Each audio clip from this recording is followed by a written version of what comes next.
And now I'm excited to introduce to you Jacqui Kelleher, the State Director of Special Education, Student Support Services Division at the Vermont Agency of Education. Jacqui is the parent of adult twin sons with disabilities, and she will share her experiences, lessons learned, and pitfalls to be avoided as she and her boys navigated transitioning to adulthood in the special education process. Thank you, Jacqui, for being with us today. Hi, Karen. Thank you. Can everyone hear me okay? Yep, we hear you fine. Fabulous. Yes, we should be pulling up your slides any second now. Oh, that's great. Well, teenagers troubleshooting transitions, oh my. I mean, my goodness. What a challenging time as we are trying to navigate the educational programs with our kids, for our kids. And we're also dealing with puberty, adolescent angst, hormones, not knowing the future. So many things going on during this time, and you are going to get through this. You are definitely going to get through this. And thank you. So I am Jacqui Kelleher. I'm actually the parent of 4 adult children with disabilities, but we're going to primarily be focusing on my twins, as Karen mentioned. Next slide. So I've been a teacher, an administrator, professor, and now state director of special education. And it's all thanks to my kids. Quite frankly, I was supposed to be a backup singer in a band. True story. However, I totally got into this world of special education personally and professionally as a result of being inspired by my kids and learning along with them as we navigated the special ed world together. You know, we partnered as a family with our schools and our IEP teams. And, you know, I'm going to give you some insights today. But with all that said, today I'm speaking to you as a professional mama. Professional mother. And I got bumped, I got bruised, I had file cabinets that were breaking under the weight of all the special education paperwork. I mean, I know it's the law, but procedural safeguards, how I could wallpaper my whole downstairs with the number and nature of different notices and the paperwork that came in. But you know, I had some successes, and I definitely have some lessons learned to share with you. And today I'm going to talk to you about our story, and I hope to provide you with some considerations as you approach transition planning, getting teenagers to be self-advocates in the process, some considerations for things like higher education and employment, and just some of my own reflections of raising teenagers with disabilities. So welcome to this mama's journey. I hope you can take just a moment to use the chat. And if you're willing, if you could post in there, what are you really wanting to talk about? You know, with respect to teenagers with disabilities, you know, that's one ask. Or, you know, what are some things that are on your minds and on your hearts around transition planning? And, you know, hopefully I'll touch on what you need to hear or what you're interested in, but you definitely will, you know, at the end of our workshop, you know, let's review some of those items that you post. So I'll just wait a minute for folks to go ahead and take a risk and share what's on your mind.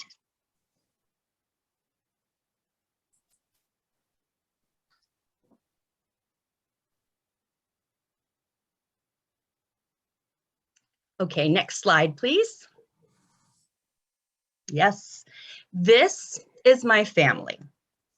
Collectively, we experience autism, ADHD, bipolar disorder, depression, learning disabilities, anxiety, OCD, severe anemia, Dupuytren's conjecture, seizure disorder.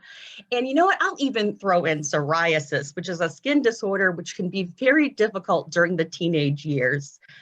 But, you know, a lot of challenges. But we had love, we had respect, we had each other's backs. So this is my crew. But as mentioned, today we're going to focus on two of my kids, Tegan and Tyler, also known as the twins, who experienced significant challenges primarily as a result of autism and ADHD. Next slide. There they are. There's Tyler on the left, Tegan on the right. Let me give you a context, because we got to start at the beginning. And I know you came here to talk about teenagers, we'll get there, but let me give you the little background, because you might relate to some of what we went through. So our twins were healthy, identical sons, 90th percentile height, weight, development. And then at 19 months of age, the window shut. It just closed. They became almost catatonic. The single word utterances and the animal sounds gone. That eye gaze, that penetrating eye gaze they used to have disappeared. There was the development of bizarre and unusual behaviors, this walking back and forth on arched tiptoes with flapping arms that was alarming. We didn't know what was going on. And they just seemed to retreat into themselves and became shells of who, you know, our thriving little toddlers were. So, you know, that led to the journey of going through specialists and clinicians and practitioners and not knowing, you know, getting various diagnoses and prescriptions for things that, you know, the University of Google was our friend at that point, because we didn't know what was going on. You know, we even got an early diagnosis of Gaucher's type 2, which we were saying, you know, your child has a lifespan of 5 years of age. It was a very difficult, stressful time. And, you know, as parents, you're fighting for your kids and trying to find solutions for what is going on. So they didn't, autism wasn't on the radar in 1999. It just wasn't. So it took us, by the age of 3, they finally got their diagnosis.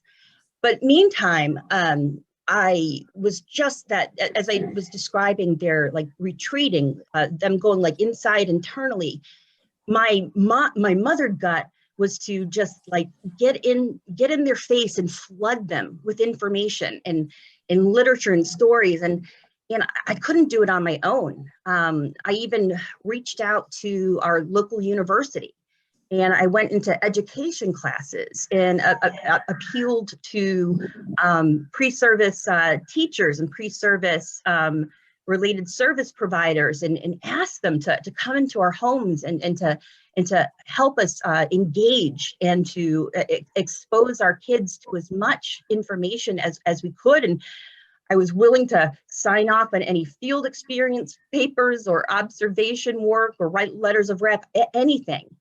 And we actually did have some students start to come into the house and, you know, read books, work with puppets. And although they weren't engaging so much, it was like the only thing that I could think of doing. We also had enrolled them, you know, I was not familiar with the birth to 3 environment at that point, but had serendipitously enrolled them in a program called Munchkin Morning, which was really birth to 3. But so that was all happening as well. You know, hindsight, you know, now that I know things differently, we recognize we were doing early intervention. You know, it actually had a word, you know, what we were trying to do out of desperation. But things still weren't working. They began early childhood special education at the age of 3 and age of 4. Their evaluations and assessments were showing that they were at the 18-month age level, you know, everything from gross and fine motor skills to, you know, where they were cognitively. That was concerning. We were even being told in the early years that their trajectory was not going to be something that a typical kid was going to experience, and we might even be considering residential placement in the future, you know, given their needs and their behavior. I had public school folks saying, we're not going to be able to serve your kid. And I'll pause on that one, because as parents, don't accept people who are having the low expectations for your child. Don't. You know, it is, you know, coming back with, no, let's find a solution. And we were very fortunate in our public school special ed experiences that we had IEP teams coming to the table and willing to think outside of the box and to try things. And if it wasn't working, implement other things. And hearing us as parents make recommendations of things to try with them, with academics and functional skills, and being listened to and respected. It was a very powerful experience to be treated as an equitable partner during the IEP meetings. They still weren't speaking in kindergarten, but they were starting to explore technology. And I think the commercial producers of Zoo Tycoon, if anyone remembers back in the day, Zoo Tycoon, which was an incredible interactive experience that really was engaging the twins. They weren't communicating per se, but slowly animal noises came out, and then identification of animals. And then by 6, their vocabulary started to include things like deciduous terrain, coniferous, like what is happening? What is going on? Some of our things, and we can't pinpoint, I think it was a coordinated set of things, started to unlock that communication barrier. Then we had things to work with, and they were in there. My twins, upon reflection, they revealed to us in their later years that during that time of silence, they heard everything. They were aware of everything that was going on. And that was so compelling to me to be able, once they, were able to achieve that, communication with us and express what was going on during these years. They were there and they absorbed so much more. So all that flooding of information and giving them access to technology early and guiding them through was making a difference. They connected to filmmaking, and by middle school, they had gone from like a completely segregated situation, but by middle school, they were half-time general education and half-time special education, both with one-to-one para supports, occupational therapy, physical therapy, speech, you name it. They had many supports. And as I was saying, they also had a team and a school that recognized their early interests. And with the assistance of their father and myself, we were able to engage their interest in filmmaking and animation.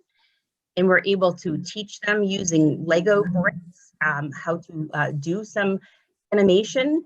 And that also opened the door to social communication, being able to develop those skills that they had for editing and being able to apply that to academics, having teachers that allowed them to express some of their knowledge and their learning through this medium, rather than the typical, they had a modified curriculum in that sense. So all of these things really started coming together, that we were now working in a totally different path than what was predicted or projected to us. But anyways, you're here to talk about teenagers. And I reached out in preparation of working with you today. I did reach out to the twins and, asked them to reflect on their high school experiences and share some of the things that worked and some of the things that didn't work from their perspective now as young adults. So next slide, please. Teenage years. So Tyler is still on the left, and Tegan is right in the middle. So at the time we started high school, we had moved down to a large urban Connecticut environment. Was very nervous. 3 high schools in the district. They were to attend the smallest one, which had 1,000 students in it. I was overwhelmed, given their sensory needs, given the amount of angst it was taking them to pay attention and to grapple through their own depression and anxiety. I was nervous as all heck, but I was encouraged that this particular school had an autism spectrum program. And so they attended that school and were enrolled in that ASD program. The twins ended up having 2 very different experiences. At the end of sophomore year, there was a series of traumatic events that happened in the high school that made it difficult for them to even enter the school. Their anxiety, their needs were so high, they were not present to learn. And so as a result, they spent the last month of their sophomore year on homebound instruction. So we had that experience too, where a tutor would come, a couple hours a day and work with them on their academics, not so much on their IEP goals, but it was just a tutoring experience. From there, decisions had to be made. And by this point, the twins had become advocates under like our guidance, and often were active participants in their IEP meetings. And the school was saying, we don't think that we can serve your needs in this current environment. Tyler's decision with it was an IEP team decision, but Tyler was completely on board. Tyler went to then enroll in a special education, therapeutic special day school. In Vermont, we call them independent schools, and down there, these were approved private special ed programs. So that was his decision to go there. So he has one very different experience. Tegan advocated wanted to stay in that environment, in a public school environment with support. And his rationale was that he was very interested in the academics, and the other therapeutic environments were not going to be as academically rigorous. We're like, whoa, he's okay, we will try. The IEP team, we took their leads. And so I'm prefacing that by saying they ended up having 2 very different experiences. What Tyler found most helpful with his high school experiences was learning about socializing and navigating social situations. The structure at his private school was a focus on social, emotional, and life skills. Also, I think being separated from the twin from the first time also made a difference, where he got to be his own individual person. That's my perspective.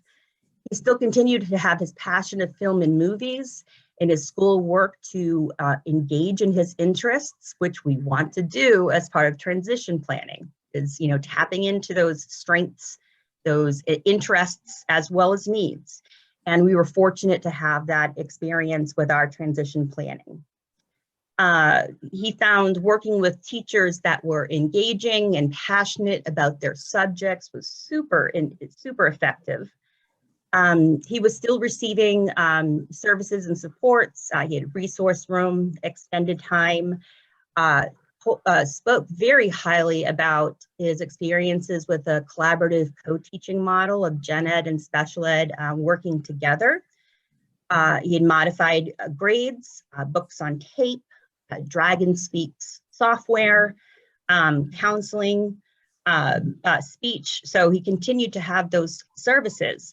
But he also highlighted that at this particular school, there was, as a result of the transition planning, there was a lot of guidance on how to prepare for college. Tyler, and I'm throwing in there too, Tyler also struggled with a pretty intense reading disability. And initially for him, you know, a college degree or higher education, oh, he just wanted to be done with school. It was so hard, so difficult. But, you know, through the transition work and, you know, preparing for college and preparing for some of those skills, it made him start thinking differently to the point where they got him engaged in trying a community college course as part of the curriculum, which opened his eyes to this inspiring new world of learning content. And, you know, continued with the modified grade approach. He was able to take risks and develop some skills that he didn't know he possessed. And actually, by the end of high school, was starting to do some great writing, when before we couldn't get him to pick up a pen or pencil. It was a painful process. He actually experienced physical pain with the reading and writing. But with those accommodations and modifications and a focus on his interests, dots started to get connected.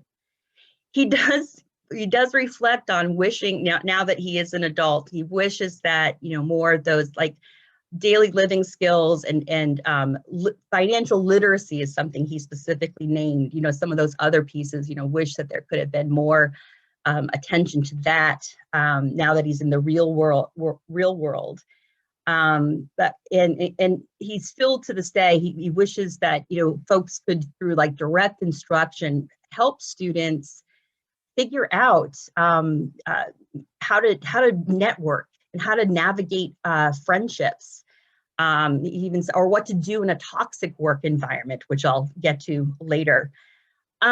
He could identify 2 friends, and, you know, that was a huge success, is being able to say, I had a real friend. You know, that was another thing that we were so concerned about, because that was just so challenging and so difficult. But, you know, when we're writing our IEP goals and objectives, yeah, we can tailor some around building relationships and making friendships, having peer connections, and design a program around how to implement that very important critical goal.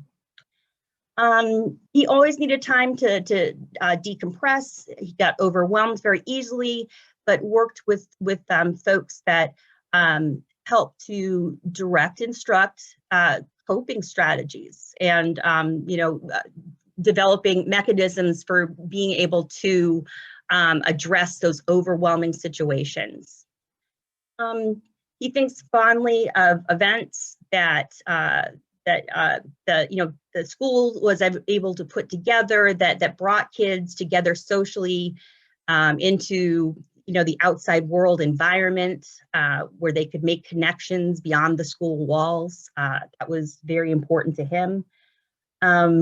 He wishes that organizations and workplaces knew more about disabilities. You know, he's very concerned about our society and how employers are getting educated on how to understand differences as a result of disabilities, and how to support that employee that experiences some of those challenges. He also says that we need to be doing a better job with informing students with disabilities about their rights now and when they go into the workplace. And he wishes employers knew what the rights were, you know, around supporting, you know, individuals with disabilities. So his special education placement was appropriate. The transition plan was very interactive, and again, it was personalized to his unique needs. It emphasized a lot on preparing for higher ed, and that was all to help Tyler realize his dreams of becoming a filmmaker. So Tegan, on the other side, who stayed at his home school, ASD program, he said that program allowed him to make other connections with other individuals with autism. He started out with 50% in the autism classroom and then 50% general ed. Over time, we were able to shift more and more to general education, so that by senior year, he was only doing a resource room experience and was primarily in advanced and even some AP classes. It was just an amazing, remarkable opportunity. He had lots of supports. Tegan has had a one-to-one para-professional throughout his PK-12 experience and continue to have that support. And I'll give you his views on that in a moment. But also, in addition to special ed and a case manager, he was working with a social worker and working with social groups to develop those social skills, which as part of his own needs for social emotional, it was also like part of that transition planning process. He wished he could have learned how to initiate and maintain friendships. He spent a lot of time alone and still does. It's very difficult. So he emphasizes as much skill building that can be done around that. Again, an appropriate goal, an appropriate program to have. He also commented that schools are not doing an effective job educating students on things like romance and relationships. He remembers doing some social skills work, and the chapter came up on romance, and they skipped that section. They didn't address it. And he says, to this day, that would have been very, very helpful to have had that experience. Things like learning to learn and time management, some of those important strategies also could have been bolstered in his opinion. He very much enjoyed the teachers that were engaging and passionate about their subjects, and that's just his preference in terms of when we're looking at class match or teacher match. What works. That was just just his point about really having best experiences with engaging people. And again, he learned some great content and had a great academic experience. Okay, so the point about the para support is that was always, what was necessary for Tegan with that para support was having that person that could help navigate him through an emotional crisis. He continued to have outbursts, he continued to have breakdowns, he continued to have behaviors that were standing in his way of being able to access the content. And in addition to learning some of those coping strategies over time, that paraprofessional served in that role of being able to help de-escalate and to help focus, to help get back on track. And over the course of the high school years, we were able to pull back, as we got into senior year. When I asked him about employment skills as well, because they did get the employment experience, he also said that we need to push on our schools to help us come up with strategies to teach students to prepare how to enter the workforce, and also echoed that teaching students about their rights when they get out into the workforce was very important. And things like time management, taking initiative, working responsibly, as many workforce opportunities that students can get before they actually do it for real, is critical to be able to have, and something that we all wish that we had pushed for more when we were going through our journey.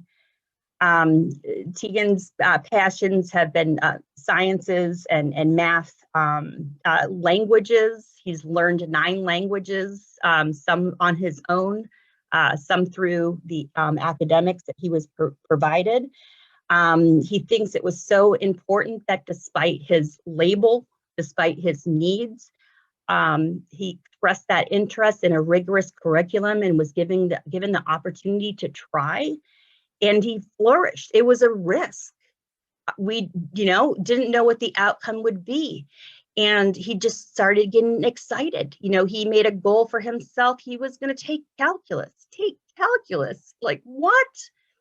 Nope, that passion fueled him through algebra and trigonometry into an AP calculus situation. Again, not the trajectory that we were told early on.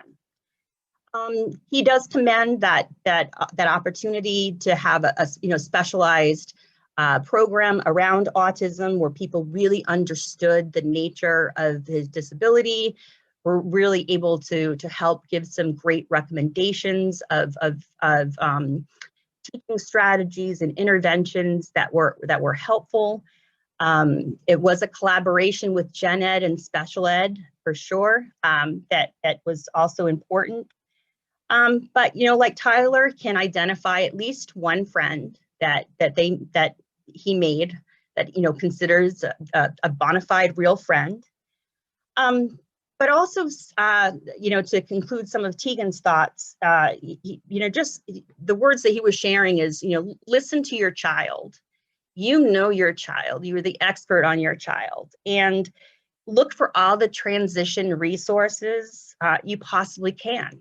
Sometimes as parents, we're going to be given maybe a menu of options to consider by our IEP teams, but we can be doing research on our own and bring things to the table, bring new ideas, bring new thinking, based on how we know our kids. And so being able to explore everything that's available and select things that match what your child's dream is in the future is really important. And both Tegan and Tyler have advocated to the greatest extent appropriate or possible of having the student, of having your child involved in that IEP team is very important, for the child to have input in their program. Next slide. Yep. So they did it. A miracle. If you saw their evaluations and their assessments and heard the projected outcomes from when they were 3 and 4 and were at that age equivalent of 18 months, which was very scary as a parent to experience. But, there they are. They graduated. I wasn't ready for them to graduate. That's another lessons learned mama moment, which I'm getting ahead of myself, but, deciding whether it's your child's decision that I'm done, I'm ready to graduate, whether you were making the decision as a guardian, we followed their lead on this one. And this is, the outcome was being able to graduate, and there they are with their, as I said, their bona fide friend that's in that picture with them. To have a peer that was developmentally appropriate and age appropriate, a real friendship.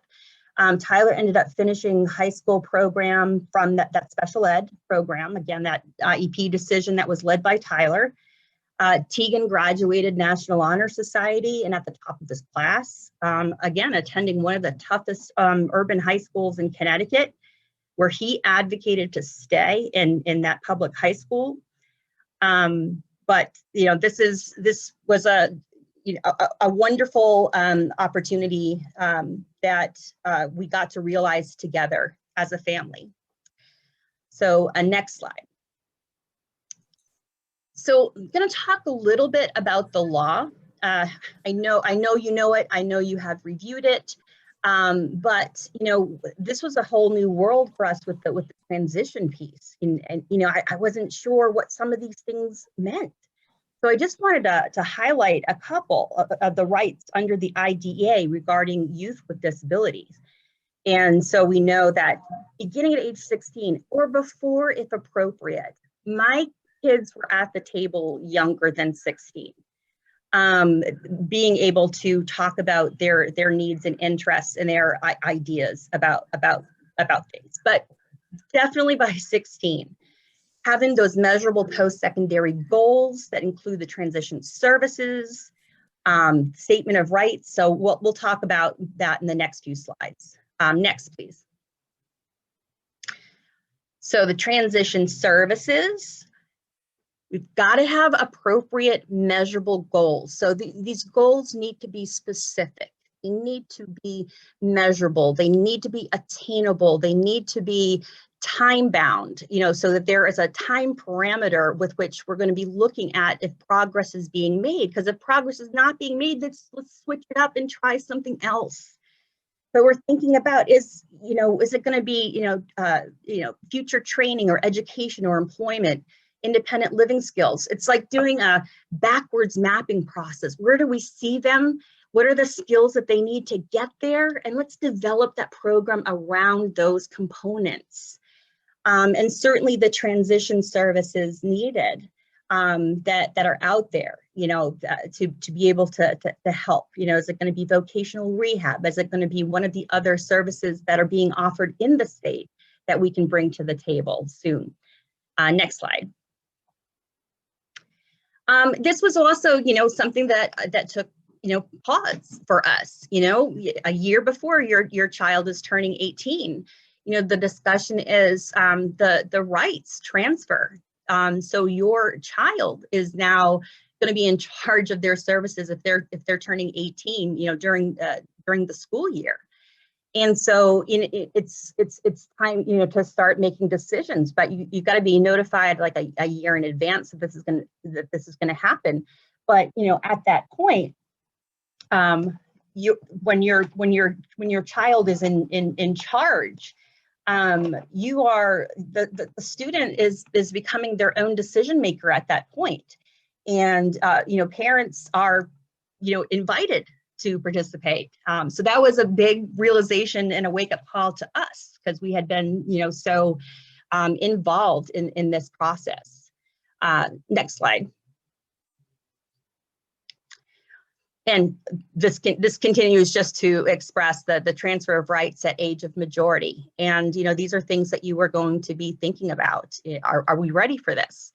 And is my child informed of what this means? How do we break that down so that they have an understanding of what they are consenting to or advocating for? So that's a bit of education that also should be included as part of the program. Is what does it mean when I've reached the age of majority? And then guardianship or supported decision making. That's another conversation. We did not go down that road, but those are things that you'll be thinking about as well for your child. Next slide. So I'm just highlighting under transition services that it's got to be a coordinated set of activities. Coordinated, coming together, connecting the dots, pieces that all like intersect and make sense and are all like leading towards progress towards those goals that have been set. Next slide. And then, based on the child's needs, I think that was a theme in describing my kids to you, is that we had folks that were very sensitive to the strengths and their preferences and their interests. And this is what made it for a very successful experience. A rocky one. It was rocky. It was, I hope that you're not thinking this was all rainbows and unicorns through the teenage experiences. But it was relatively successful because people attended to what their needs were, gave them community experiences. Tegan even had transportation training to learn how to ride the bus. So eventually he could independently figure it out. And there was direct instruction around taking the bus, and that community experience of eventually getting on the bus by himself and being followed by a staff member to make sure. And yes, one time the staff member got distracted, and Tegan never got off the bus and ended up in the next town, but that's another story. That was fine. We got through it. We made it. But it's just so important to find that match of what is necessary to get them to as close to independent as possible. Next slide. So real quickly, some transition considerations. It's a tough job. You have work, you've got bills, you may have other kids, you've got a house to run, therapies to navigate, and yet these years are so critical to be a force to be reckoned with for your kid. Be that equal partner at the table, at the IEP team. And so, these are some of the ways that your involvement is absolutely critical. And I think the most difficult one always that's time consuming is constantly looking at what kind of options are available. What can I bring to the table? Knowing my child. This will help to define clear goals, and considering your child's dreams are essential in this process. Next slide.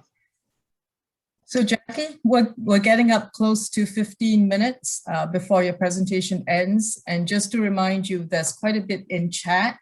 Oh, okay. Your questions, so I'm not sure how you wanted to handle that. I can read them to you, or just Sure. And Karen, these slides will be made available. This presentation is made available. So these were just different, transition considerations and conversation questions to have with your IEP team.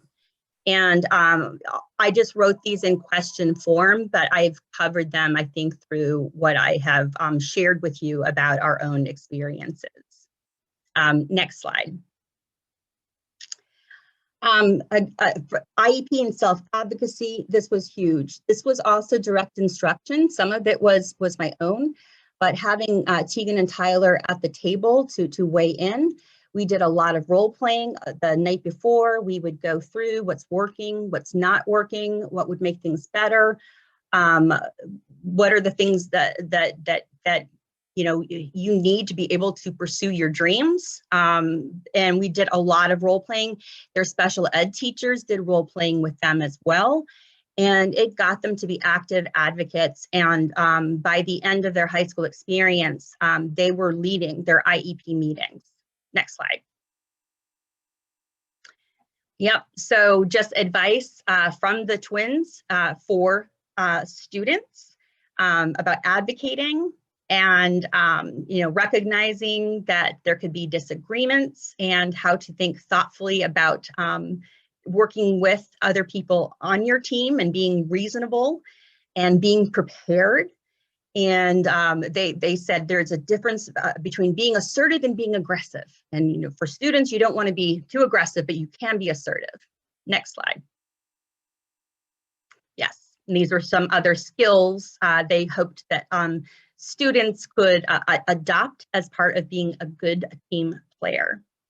And at the end, the goal of the team is to write that educational program for you to become an adult. And that's how they perceive their work on the transition planning process. Next slide.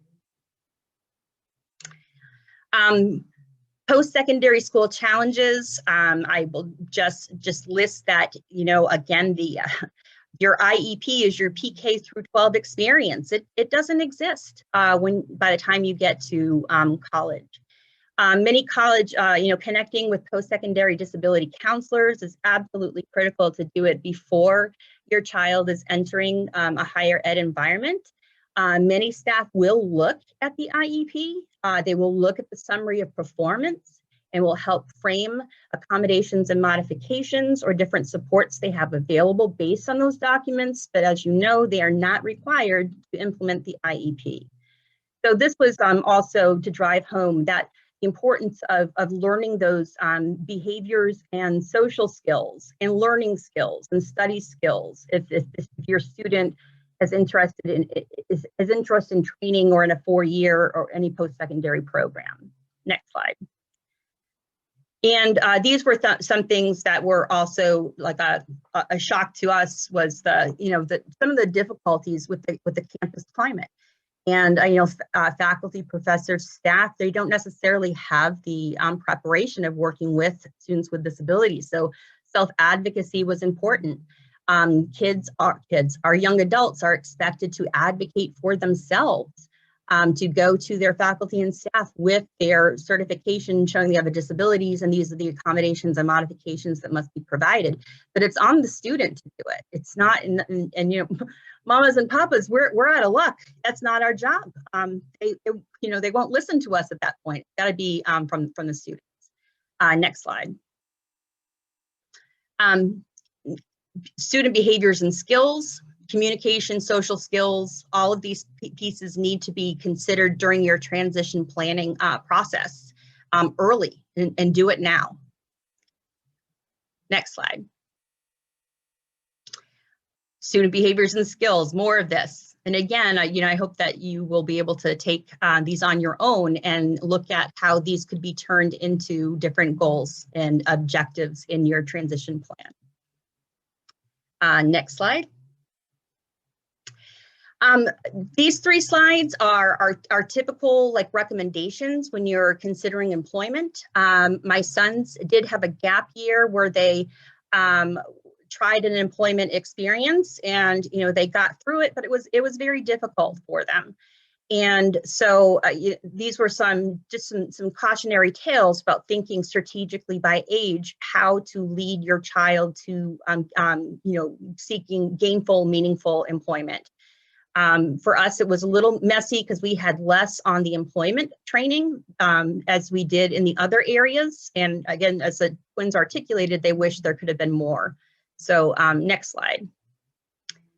This talks about 14 to 16, some of the things that you want to be considering about preparing for the job experience. And that ranges from everything about supports that you will need to get and keep a job, to completing, when we talk about transition assessments, things like functional vocational assessments, if you need it. Those assessments are tools to help inform us to make decisions with our students of what they need to be successful. And then last slide on employment next. And then by 18, this is where you can work with your schools to help make this happen. Contacting agencies that might help you with training and getting a job, inviting people from those agencies to the IEP team meeting, just stacking your team with folks that are going to help your child achieve his or her or their dream. Next slide. So the lessons learned real quick. Oh my goodness. I've reflected on employment. As I said, I didn't have a clue what I was doing. Did you get the handbook? Didn't get the handbook. And I see all the things that I should have advocated for. I think I should have advocated for more life skills. Driver's ed is another one. Community and social participation, living independently, sexuality, relationships, addressing interactions with police and first responders, especially our kids who, are vulnerable kids that might have that interaction, with, a police presence or, emergency presence. How are they prepared to handle that particular situation? That's something that, like, my gosh, we could have worked on that so much earlier than doing it now. So all the things that, the things for our kids who are in vulnerable positions, we can address as part of transition. And I put the picture of my mom because, she was right, though. You have to advocate for all those things on behalf of your kids, and you can do it and get it right. All right, next slide, which I think is, so here's Tegan today. Tegan is my twin who graduated with a college degree in biology and a minor in chemistry. He was 1 credit shy from a minor in Spanish as well, but decided to graduate a semester earlier. He has dreams of living in Hawaii and was prepared to go to work and live in Hawaii, but then COVID. So Tegan is currently a pharmacy technician, figuring his way with employers who are patient. He's in the stressful world of healthcare, but Tegan became independent at 22. And the work still continues. I'm still the daily support. Yeah, that job doesn't go away. We're often navigating different situations, and they still struggle with some of the behaviors related to autism. But we have nothing but success on the horizon for Tegan, and he did it. Next slide. And then this guy, I don't know, the kid that struggled to read and write, and his challenges with autism. He went to a small private college, graduated at the top of his college class with high honors in degree in communications and English and visual arts. And last year, he was just accepted in one of 12 spots at UCLA to study film and animation. So he has in this master's program. He's getting a teaching assistantship next year. Pretty remarkable story. I am such fans of how hard that they worked. And again, applaud the efforts of the IEP teams and our schools engaging with us as partners. So my last slide. So you have to know, that this was not, this was not our trajectory. As I said, we were giving discouraging news during those early years, but we partnered hard, and everyone was involved. And it was a priority that we worked doggedly and strategically together to make this all happen. Learn the law, learn what was available, really connect things to those interests and the engagement piece. And it was a remarkable opportunity to raise these two individuals into the adults they now are, independently living and independently supporting themselves, even paying their own bills. Oh my goodness. So I hope that was helpful information to you. And Karen, if maybe you want to pick some of the questions or comments. Yes, there are many questions, but not a whole lot of time. So I'll just ask a couple and hope they reflect some general pieces. So there were quite a few questions about transitioning successfully to work. So one specific is, how can vocational rehabilitation build stronger relationships with special ed case managers so that they can collaborate, better? Sure. Some schools will have transition coordinators that part of their job is outreach to places like Voc Rehab and other organizations. It's really from the parent perspective of really impressing on our schools. How can we get those early and ongoing connections with Voc Rehab? So it's a matter of putting the time into it. And there's more, there's also other engagement that we can be doing as an entire state to connect special ed and Voc Rehab. We can be doing things as parent communities of raising our voices and making sure that these organizations are at the table together. So that no easy answer to that, but it does take time to invest in building those relationships. Okay, another question around how to balance helping your kids to be independent along with the lifelong job of being the advocate.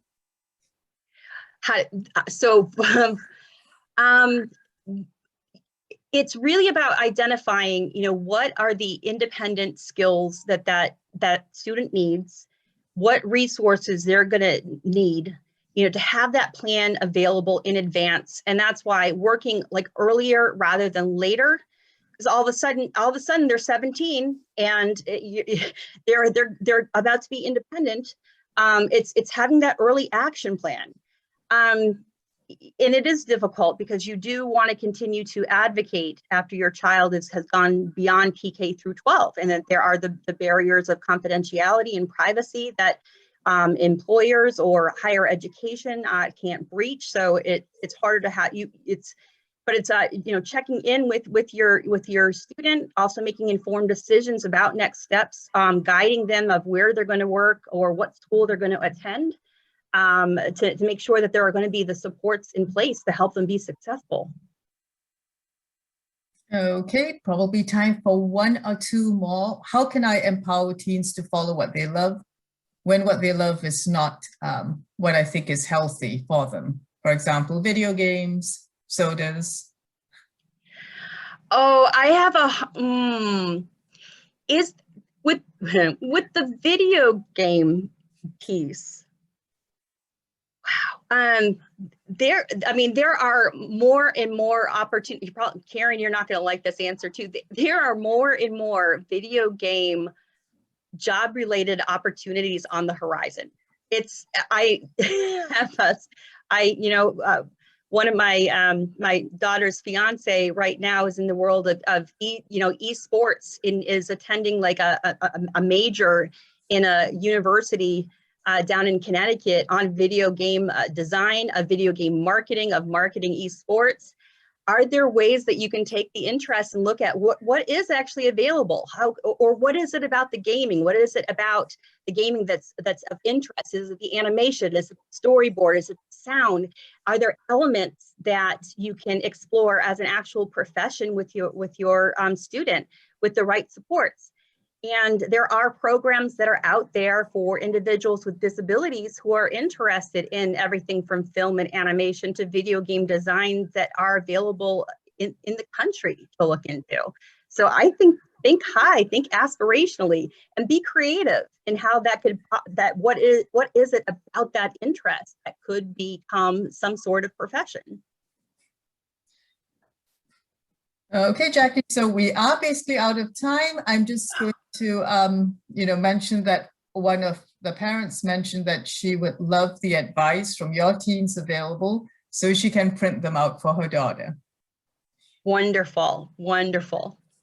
So again, thank you so much to you, Jackie, as well as your twins, Tegan and Tyler, since they actually did contribute towards your presentation today, for all the information that you have shared.